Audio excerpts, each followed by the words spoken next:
Welcome back to WKYT.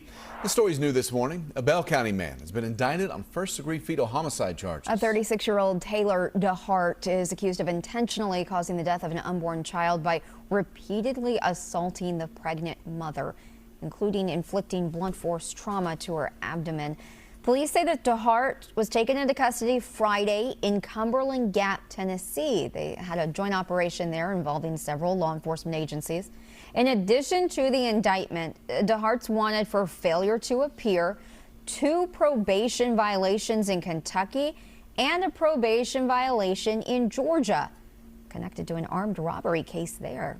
He is in the Claiborne County Jail in Tennessee. He's awaiting extradition back to Bell County.